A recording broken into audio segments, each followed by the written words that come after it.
Senator, related pa rin doon sa mga ang haba-haba ng sinabi ni former President, ano? Ayaw Sobrang na haba. umalis.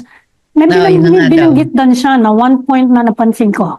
Because he was explaining for a very long time kung bakit gano'n ang ginawa niya. Sabi niya, kapag hindi ko ginawa yun ang bagal-bagal daw ng hustisya. Ano po yung tingin nyo dun sa sinabi niyang yon? In fact, yun din ang sinasabi ng ibang mga supporters ng kanyang war on drugs.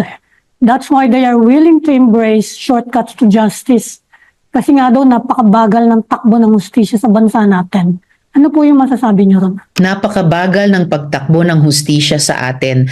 Dapat alam na alam niya yon na isang matagal na problema bilang abogado rin siya. Naging prosecutor, paulit-ulit niyang sinasabi sa Davao City. But in fact, nung presidente siya, inamin niya. Nung naging prosecutor siya, nagtatanim siya ng ebidensya dun sa mga suspects na napapatay sa violent crimes.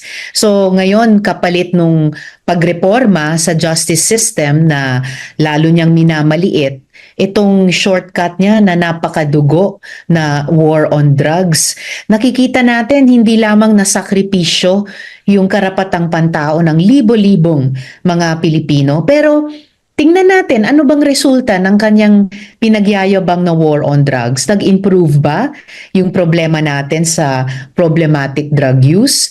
Talaga bang nahuli nila ang lahat ng mga big time drug lords? Mukhang hindi rin naman. And in the meantime, yung alternatibong sinusulong natin mula pa sa simula nung kanyang madugong war on drugs, yung public health approach sa problematic drug use, yung harm reduction. Sa wakas, ngayon, tinitignan ulit niya yan ng Departments of Justice and Health dahil nakikita sa karanasan ng lahat ng mga bansa sa mundo na nagsubok ng ganyang war on drugs kuno.